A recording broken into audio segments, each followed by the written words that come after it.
Hi guys, it's me again. I'm going to try to make this short and let's go back to the poem. Okay. So, let me see if I can make this bigger. Let me make the whole thing a little bigger first. I should have just done select all, but whatever. Now I've done this already. Okay. Where's the size? Okay.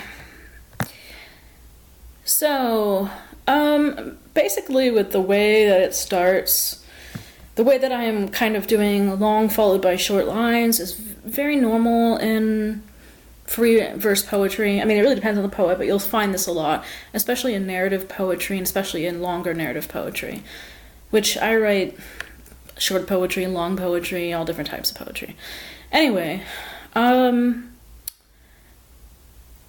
so you'll just notice that it is balancing it a little bit.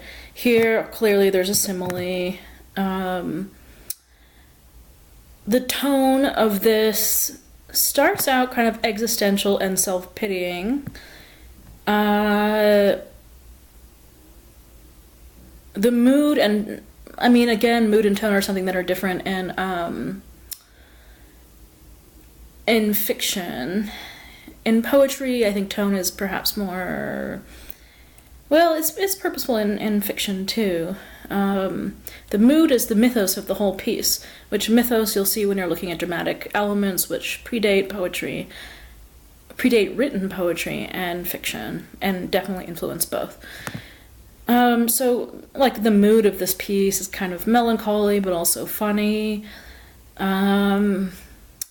And I suppose it's similar to Cathedral in that I start out as not very nice kind of narrator. You don't maybe necessarily like me. I seem to be self-pitying. This is the speaker. Again, this is a device. The speaker is not necessarily the same as the poet. Obviously, it's about me, but it's about me in this particular moment and frame of time after I've just gone to fries in the dollar store. And it's about me thinking about having to go to food banks, and, you know, it's about my frame. It's about everything that was on my mind that night, and so on, a cold night, and it's about the humiliation of sort of wrestling with your bike bag that you filled with stuff that you bought in front of people who were going out to their cars, and the way this is also public, right? I mean, my sister studied homelessness for her PhD, and think about how public the lives of these people and their poverty and their misery kind of is, and yet people ignore them even though they're so public, right? They're invisible, but it's also public. So it's all about this, right, that I feel. I mean, when I keep rewrapping my scarf that drops down, it's me being embarrassed and feeling a bit humiliated, right? So I'm feeling sorry for myself and so on. In this place that haunts me could refer to so many different things. Could refer to Tucson, Arizona. Could refer to fries in the dollar store. Could refer to my condition of poverty. Could refer to my particular background in Tucson. And this is all about the speaker, right? The voice of the person who is narrating in this moment in time. Okay, so this is just balancing imagery. Simile, shamelessly in front of shoppers, da-da-da-da-da-da-da-da is very metric. It's also using sibilance, which is alliteration with S sounds. Who breathes through automatic doors. Okay, so most of these so far, the line breaks have been called caesura, okay? So caesura meaning cease a natural pause in the sentence, on a cool night. In this place that haunts me. I exit the grocery store after wrestling vegetables. The only thing that I split up here were the list of things I was putting into the bag, just to speed up the poem, because that's one thing that enjambment does, is speed up the poem. And cheese, fruit, and tortillas, peanut butter, slow it down again. Again, caesura, coffee, nuts, milk into a bike bag. Natural pause, on the grimy floor. Here is where the comma actually comes in the sentence. Wrestling like an alligator, shamelessly in front of shoppers. This is a very clear example of enjambment done very purposefully for double meaning, who breeze through automatic, because their lives are sort of automatic because they're taking money for granted. Doors in plastic wrapped. This is a dig at them, calling them plastic, right? Simplicity, which is also a dig at them at the same, and talking about how I also use, I use bike, I always use my own bags, and that's trying to be environmentally friendly. If I get plastic bags, if I need them ever at the grocery store, I reuse them as trash bags. So, but it just is how no one thinks about this stuff, right? It's our everyday convenience. So I don't actually blame people. Of course I am just to blame. My flying around the world, and when I was teaching overseas, huge amount environmental footprint. So who am I to talk, right? But this is my resentful state of mind at the time in the poem, poking fun at them, right? Plastic wrapped simplicity, or else with head held high, paper baggers always have.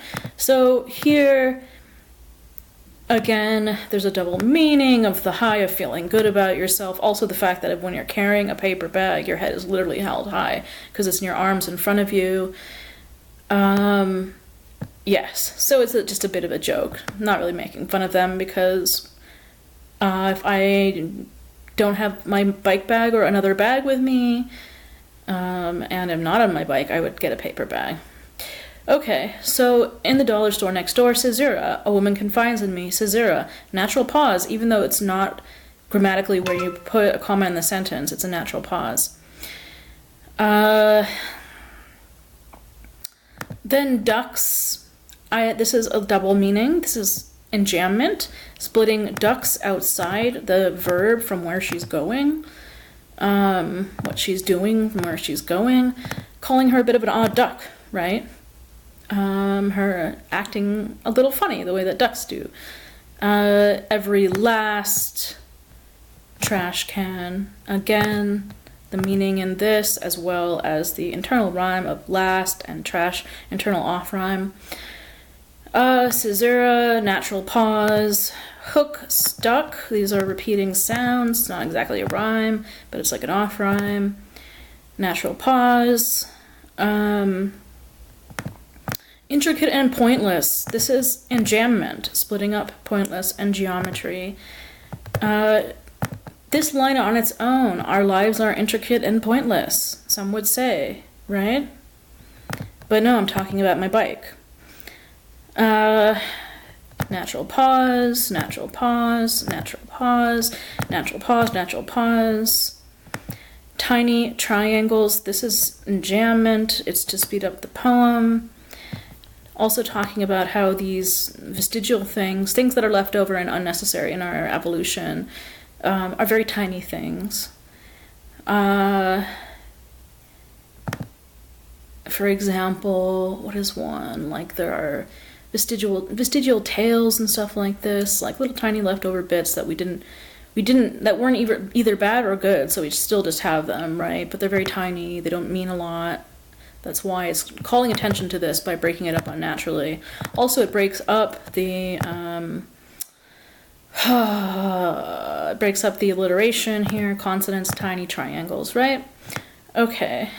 If you've ever really looked at the geometry of a bike, especially like a racing bike, there's lots of little things, little triangles, little things that seem unnecessary, but if you were a bike builder, you would understand were very necessary.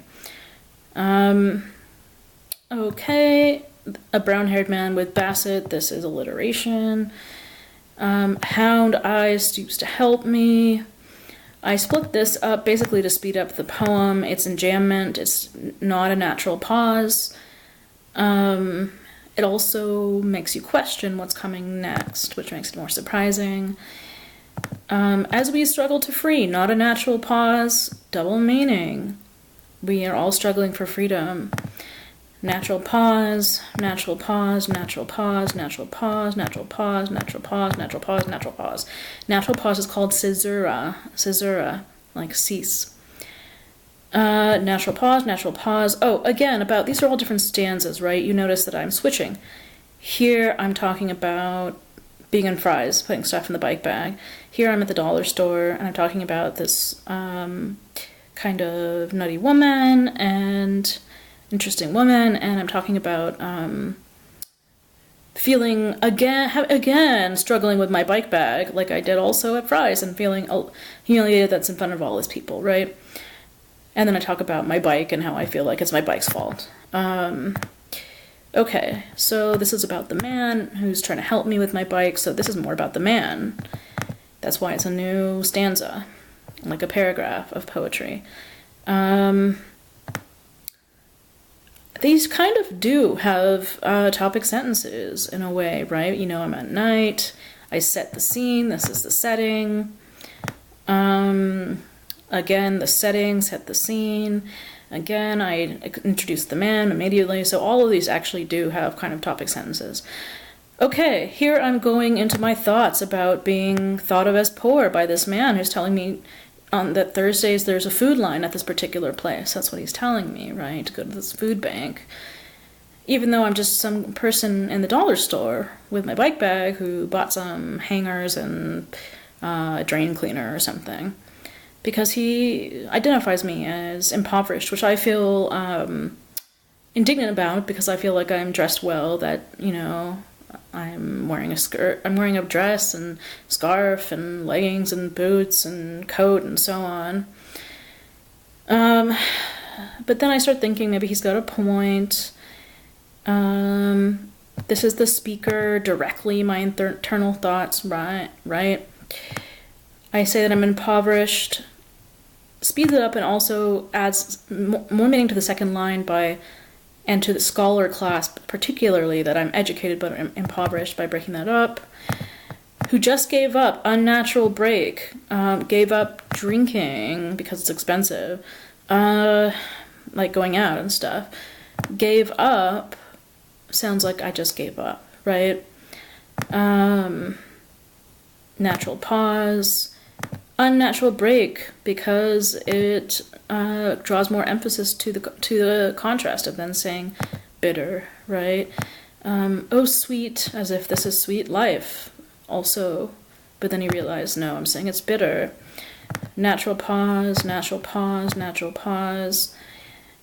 Unnatural pause, since becoming. Becoming what? Poor is the object of the sentence. Since becoming, I've become more of a person by having the experience of being poor. Let's see. This video's not short, sorry. Okay.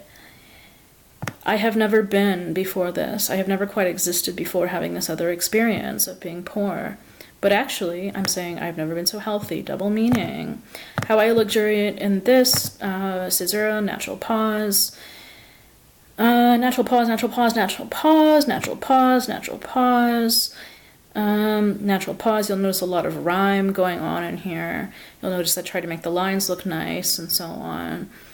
Let's see. Rhyme and off rhyme and meter and so on. Okay. Natural pause, natural pause, natural pause, natural pause, simile. Comparing him to a bird, settling down, flapping his arms. I'm fumbling in general, that's how I feel, right? So this is unnatural break, more double meaning here. Okay, speeds up the poem too. This is what I'm fumbling with. Okay, natural pause, as I'm feeling humiliated that he's helping me, and also uncomfortable by this interaction, or about this interaction. Natural pause, glance up from underneath myself, underneath my feeling of humiliation and my feeling of being brought low, or my feeling of discomfort, but actually it's under my concentration, right? So double meaning here. Okay. I can't stop myself from my natural being. And what am I not stopping myself from? Smiling. We is the plural of us together, him and I. Each other, okay? Each other person. Each of us is an other. That's what I mean by each other. That's why I split this here. Unnatural break. Unnatural break. We have to do what? Help. This is what we have. Have is in own. We own this ability to help each other, not just as something that we must do. Double meaning, okay? We who have so also means such. It means this thing that we have. We have this poverty and we have this support of each other. Double meaning, that's why I split it there. Little have this much. Okay? I hope that was helpful. Gotta end this now because my 50 minutes is up. I'm gonna send these to you guys ASAP. and I'll see you tomorrow for poetry.